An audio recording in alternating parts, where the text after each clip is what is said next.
As you guys have all heard me say, the opposite of crazy is still crazy. One example I always give, if your father was this way, well, I'm going to be the opposite of my father. Just being the opposite of something is not the path to sanity. It's not the path to freedom. It's not the path to being you. It's just being the opposite of dad. So if living like you're still 5 or 7 or 12 years old and just doing the opposite of whatever your parents said you could or couldn't do, that doesn't serve you. You should be doing whatever it is you want. You are an adult. You are free.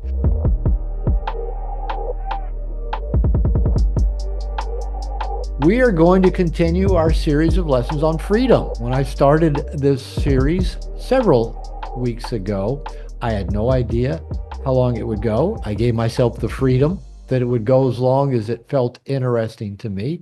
It continues to feel interesting. I hope it is for you guys as well. And the thing that really just keeps jumping out to me in the majority of the lessons is just all the paradoxes of freedom. And perhaps the greatest paradox is that we cannot be ever completely free. As much as we may try, choosing one thing precludes choosing another thing. So we've given up our freedom to choose that thing. Now, as we're finding out and seeing, the choices we make are everything. Our freedom depends on the choices we make. And I'm going to dive into another paradox of freedom for this lesson. We're on lesson 8. I think we'll probably have just a few more in the series. But this lesson is that there is no freedom without structure. Now, that sounds contradictory, doesn't it? Well, like we've seen so far, lots of paradoxes. And so I'm excited about diving into how structure actually gives us greater freedom, and a lack of structure robs us of freedom. I'm going to make 3 key points on this lesson. One is you are free to do whatever you want. Point number 1, you're free to do whatever the fuck it is you want. Number 2, unconscious, immature, or rebellious actions to live free actually hamper your freedom. And point 3 is that true freedom results within self-determined boundaries and structures. So we're going to kind of go into all 3 of these points and give you guys some discussion questions, send you into the breakout room in just a few minutes. But let's first of all talk about the fact that you are free to do whatever you want. Now, I often bring this up in working with nice guys because nice guys don't tend to live free. They tend to find ways to give away their freedoms. We've actually talked about that quite a bit on previous lessons. And often in my workshops, I'll ask who the youngest person is in the workshop. And then we'll take the youngest person and find out what their age is. Maybe it's 22, maybe it's 28, maybe it's 30. And then I'll ask the rest of the people, is that person at 22 or 28 or 30 sufficiently old enough to live their life exactly the way they want? Are they a full-fledged adult? Are they free to live life on their terms? And of course, everybody in the workshop that is older than that says, yeah, sure. So the point is, what I see with nice guys so often, I often give the example. You remember when you were like 4, 5, 7 years old, maybe 15 even, and your parents put some restriction on you? Maybe they made you go to bed at a certain time, but you still wanted to watch your favorite television show. Remember television? Or, they said you had to go take a bath or you had to eat certain food on the table, or at 15, you had to be in by a certain time, and you pushed against that, you rejected it, but your parents, because they were your parents and they were bigger than you and they, had the control, they said, when you're an adult and you own your own house and you have your own job, you can live the way you want. You said, when I grow up, I'm going to do whatever I want. Did anybody say that when you were a kid? When I grow up, I'm going to do whatever I want. I want to see what you said you were going to do when you grow up and you were free. I put go out when I want and come home when I want. Travel all over the world, move to another country, play guitar as loud as he wants. Yeah. You should be doing whatever it is you want. You are an adult. You are free. And many nice guys don't. And we've talked about that on earlier lessons. It's so common. I read one time that the majority of human suffering is caused by saying yes when you'd rather say no and saying no when you'd rather say yes. I really want to go do this. Oh, but it might upset her. I might hurt somebody's feelings, or I might get judged, or I might get, so I don't. And so we say no when we'd rather say yes. We say yes when we'd rather say no. There's no freedom in that. That's actually a childlike timidity of being afraid to live free. So there's two patterns I see in nice guys. One is this timidity that we don't ever actually choose any freedom whatsoever. We kind of, just kind of live in a passive aggressive way, or let other people decide what we can or can't do, or avoid, upsetting people or rocking the boat. The other is, which is point two of our lesson, living in kind of an unconscious, immature, or rebellious state that ends up hampering our freedom. Now, it makes sense that, if we were told, no, you can't get a motorcycle.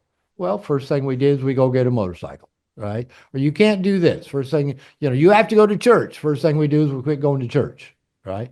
Now, as you guys have all heard me say, the opposite of crazy is still crazy. And maybe some of you have heard me tell even part two of that story. I was writing something a year or two ago, and I wanted to use that quote. And I'd heard it in 12-step programs, and I assume that's where it came from.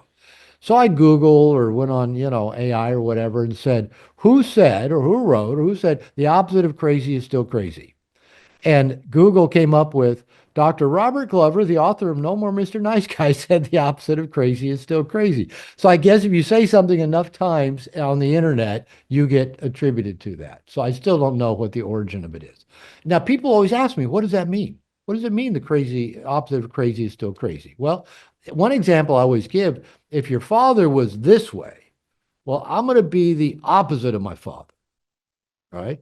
Now, just being the opposite of something is not the path to sanity. It's not the path to freedom. It's not the path to being you. It's just being the opposite of dad.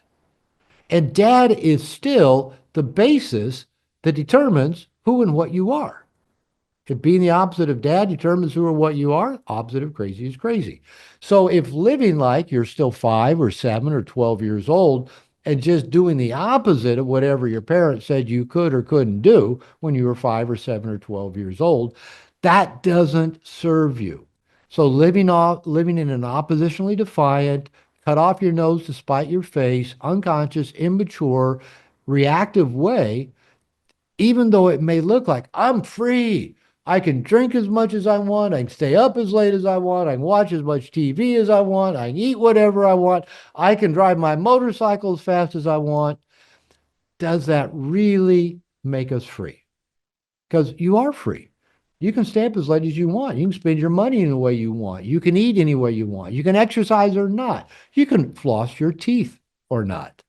Like every dentist I've ever known says, only take care of the teeth you want to keep. I actually went to the dentist yesterday and I have to have a tooth pulled. Thought I was taking care of it, but damn, got to say goodbye. You can spend as much time on YouTube and social media as you want. You can masturbate to as much porn as you want. You're free. You're free. You don't need me to tell you that. You can do all of those things. But let me ask you, when you do you feel free? Do you feel free when you're in debt because you spent what you wanted when you wanted to? Do you feel free when you don't keep your commitments and have things hanging over you and maybe people upset at you? Do you feel free when you procrastinate and feel, I love this term, living at the edge of dread? You may ever live at the edge of dread because you put stuff off, things are hanging over you, you haven't kept your commitment, or when you eat what you want and pack on the extra weight, do you feel free?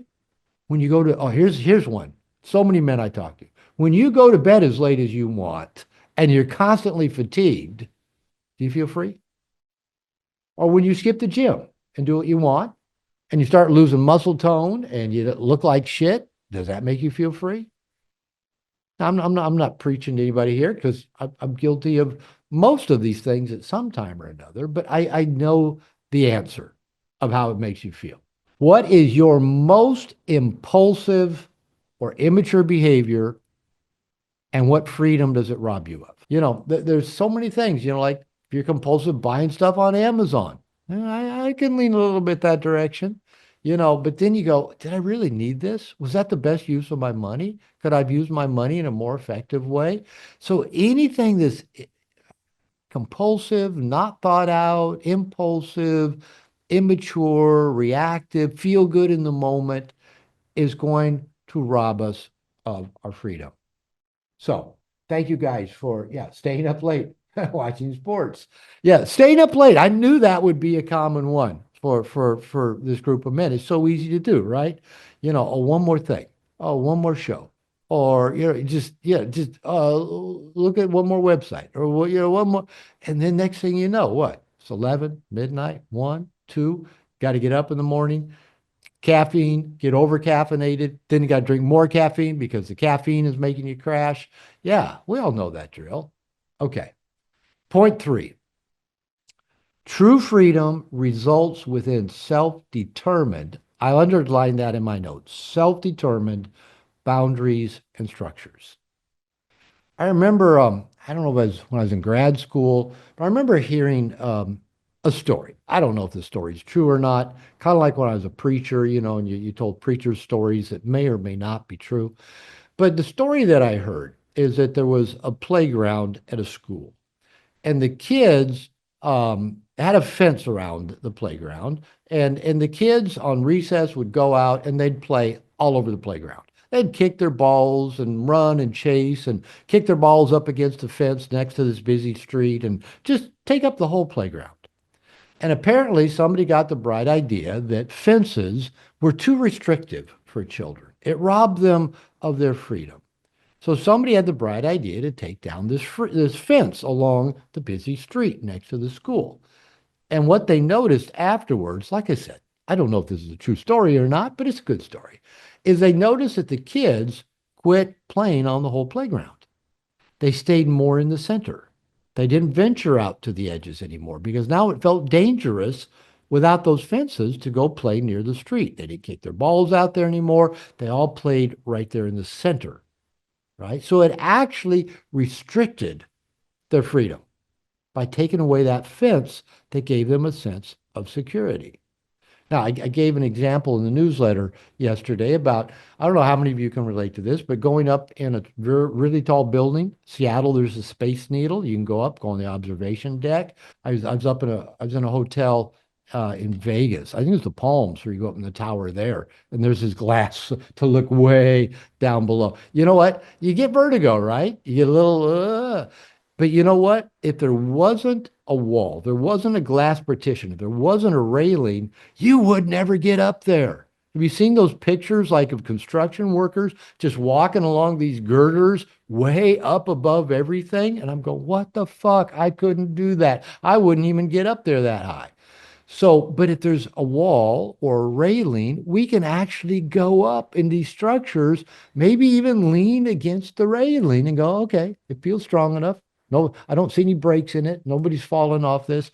And we can actually lean and look because there's something to give us a sense of security. Does it rob us of our freedom? Yeah, I guess so to some degree. It robs us of our freedom to take a leap if we're so inclined, but it gives us a sense of security so we can get right up next to the edge. So I think you guys see the analogy that paradoxically, if we want to live at our edge, right? If we want to just extend ourselves as much as we can, we're not free to do that without some structures in our life. Whether these are boundaries, commitments, healthy routines, they allow us to venture out further, live at our edge, face our fears, have our fullest life. Now, I want to share with you. Now, what I'm going to share with you is not always 100% true, but it leans towards being true. And this is how I tend to live my day. Typically by 7 a.m., sometimes earlier, I'm up. Usually go make some coffee. I don't take my phone off airplane mode because I put it on airplane mode when I go to bed at night. I begin by reading my morning meditation guide for men.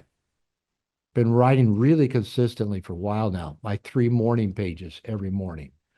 I spend some time with my breath, some time in gratitude, some time in just the now, watching the sun come up, depending on the time of year, listening to birds, just being as close to nature as I can. Once I've kind of gotten all that kind of energetic work done to start my day, I'm enjoying my cup of coffee, then I'll look at my calendar. I'll look at my to-do list and I'll pick the thing that most needs done before my day ends so that I can put my head on my pillow and go to sleep knowing I did the thing that most needed done. And I can die complete. All right. Then my wife usually comes down and she and I take Nala for a walk in the park and come back and we have some eggs and coffee. And then by then it's about 9:30 in the morning and I dive into work. Now lately I've really been structuring my calendar to best serve me. I've been reading a book called Buy Back Your Time by Dan Martell. And it really emphasizes structuring your calendar. I started that when I got that recommendation. I've been doing it for a while, but I even got more rigid really about my calendar when I was in Japan. I got that suggestion. For me, I do my best work in the afternoon. If I'm gonna do calls, I've got my calendar set up. I don't start them typically if I can completely manage it till 1 o'clock in the afternoon. And I'm now started managing my calendar where I don't spend more than 3.5 max at the very 4 hours at the very max on Zoom. And so I'm managing that. I'm now setting aside some days. I'm going to set aside Mondays to get back into my writing because I haven't been writing like I want to. And then in the very near future, I'm going to add Fridays to that. So I'm creating structures that help my day go in a way where I'm the most productive, the happiest, the most fulfilled, making the biggest difference. And I even, put rest time on my calendar. The gym is on my calendar. So the things that make my day complete go on my calendar. That becomes my structure. Now, do I deviate from it? Yeah, of course I do. But whenever I deviate from it, I feel it. I notice it. I don't feel as free. I don't feel as energized. I don't feel as productive. So I try to make it the exception, not the rule, anytime I deviate from my structures. I also have structures around eating. You guys have probably heard me talk. I got a nutrition coach a year ago this month. And I told her, you know, I'm not going to count macros. I'm not going to count calories. Just tell me what to eat. I'll eat it. I'll be good to go. And she said, no, we're not going to do it that way. She created structure. You're going to get the app. You're going to count macros, and we're going to, hit these kind of targets with your protein, your fats, and your carbs. And as much as I resisted it, I kind of like it. I like the structure. I like knowing what I've eaten, how far I am towards my targets. It's like a puzzle, piecing things together. And it's helped me have the right foods in the house to plan my meals. And, oh, by the way, I take a screenshot of that app and send it to my coach every night. Structure, right? Keeps me on track. So my meals are structured at nighttime. I try to get off screens. Lately, I've been trying to get off by 8 o'clock. When it gets dark and lights come on, the blue light glasses come on. Um, so as I'm reading, somebody just did a copy and paste of my notes. I try to get off the screens by, as I said, 8 o'clock. I start moving in the direction of bed by 9:30. Try to be in bed, lights out 10:30 at the latest. And I used to read in bed, but I've even quit doing that just to create a structure that I found helps me sleep better and actually enjoy more connection with my wife. Because my wife, I usually get in bed before my wife. Then when she comes to bed, she rolls over and goes to sleep. I'm thinking, I'm over there reading. I go, I'd really rather not be reading and just, hold each other's hand or give her a hug or snuggle while we go to sleep. So even structures of not reading at night help give me a greater freedom. Okay. I even have rules for while I'm sleeping. I started a set of rules several years ago when I'd wake up at 4:30 in the morning, wide awake and thinking about shit. I have rules about what I'm not allowed to think about. I cannot think about finances. I cannot think about relationships. I cannot think about work. And depending on the election cycle, I can't think about Donald Trump. Those are all off limits to me if I wake up at night. And what I just do, if those thoughts come to mind, I stop them. I say, we're not going to think about that right now. If we need to, we'll think about it in the morning. I go back into breath, I go back into body, and I just go back into my breath. And if my mind goes back again, I stop it. These are structures, right? These are structures that help me live a good day and help me sleep at night.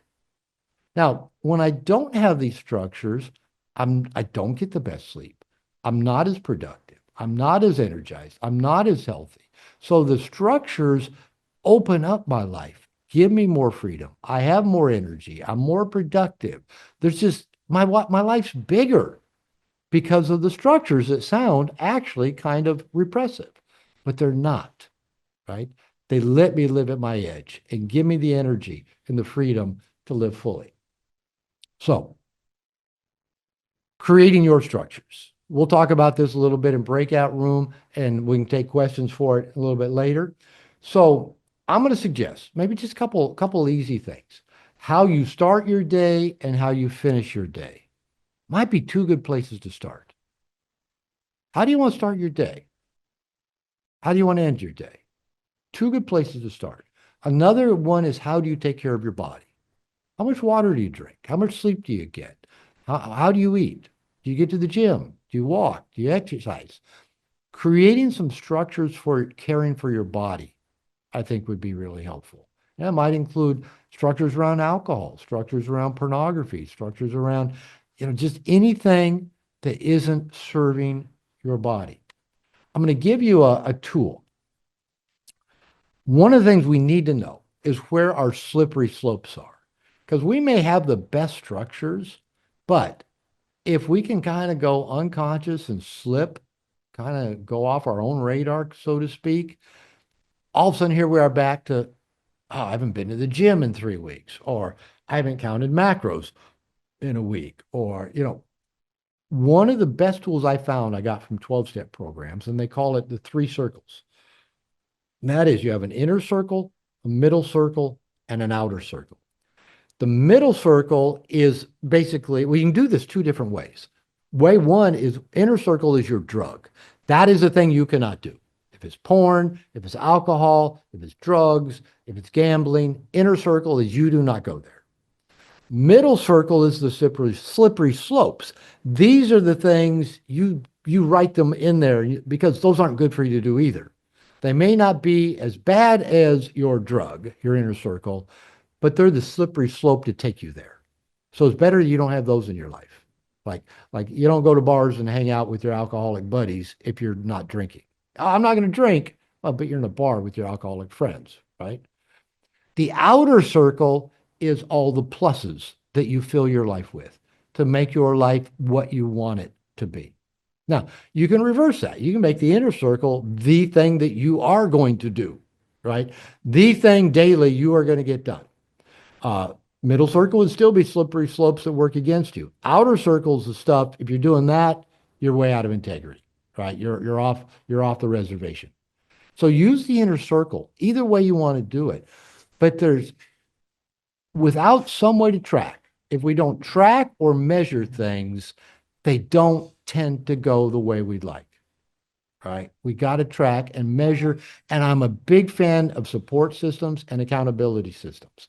I've got support systems I stay in contact with, like my nutrition coach. I send her a picture every morning when I get back from walking the dog. I send her a picture every time I work out in my gym or any gym. I send her a picture of my app for how I ate that day and what my numbers were for my carbs, my fats, and my proteins. And then we talk once a week, all structures. Okay. So I'm big on those kind of support systems that keep you in your structures.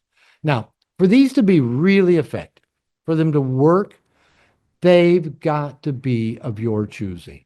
You've got to be the one that says, here is my structure. Here's how I start my day. Here's how I manage my calendar. Here's when I go to bed at night. Because again, if somebody else is telling you to do it or you're doing it to please somebody, it's like we're being a kid again, right? And I don't know about you, but I even get passive aggressive against some of my own structures. I'll say I'm going to start eating this way or getting to the gym regularly or lose this much weight or get six pack abs, which I've never quite attained. And next thing I know, I'm going the opposite direction. And I go, how did I end up going that way when I made a commitment to go that way? Well, I can be passive aggressive against me and my own structure. That's why I need my accountability systems. So, the key to freedom, happiness, and a sense of self worth, or at least one key, is the structures you build for yourself and how you keep those commitments to yourself and how you live within your own structures. Want to live a full life? Want to live a free life? Want to be able to play out against the edges? Create the structures that give you the freedom to do it. I was a marriage therapist for years. And one of the things I said that maybe sounds weird coming from therapists, I say feelings are overrated and talking about feelings is even more overrated. Now, I've been in relationships with women who wanted to fucking talk feelings all the time. I that's my version of hell is sitting and listening to a woman process her feelings. When I was dating after my second divorce, my second marriage, all my wife wanted to do, we'd go on a date, we'd go date night. She'd want to process the kids, process our clients. She was a therapist too. Process our shit. I go, no, off limits. We're not talking about the kids. We're not talking about clients. Guess what we found out? We had nothing to talk about. That was actually good to know. Okay. And then we either had to figure out shit to talk about or realize we probably weren't a good match, is what we came to the conclusion to realize. But when I was dating and women found out, if that I quit telling women what I did for a living.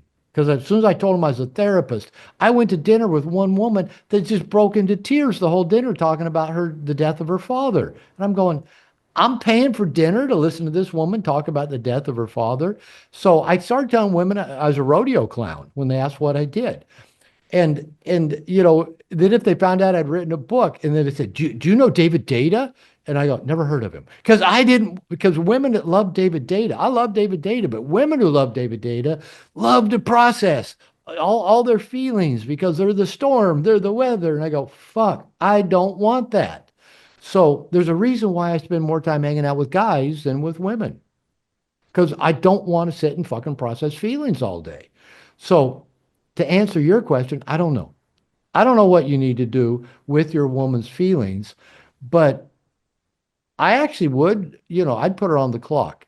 Yeah, I think I've told the story many times, and maybe it's a good one that you can try. When I was dating a woman who had sold me shoes at Nordstrom, I met her at the mall. We used to go to this happy hour at a Ruth's Chris at the mall, good, great discount hamburgers, glass of wine, baseball on TV. She loved baseball, so it was good. She'd get off work, come sit at the bar, just complain, feelings, feelings, feelings, feelings. I'd put her on the clock. You got 5 minutes. You have my uninterrupted attention. I'm not going to try to fix your feelings. I'm just going to listen to them for 5 minutes. She couldn't take a full 5 minutes. Once she's on the clock, she would complain about two or three things and go, all right, who's playing? Who's on TV? Where's my wine? She didn't want to stay in those feelings.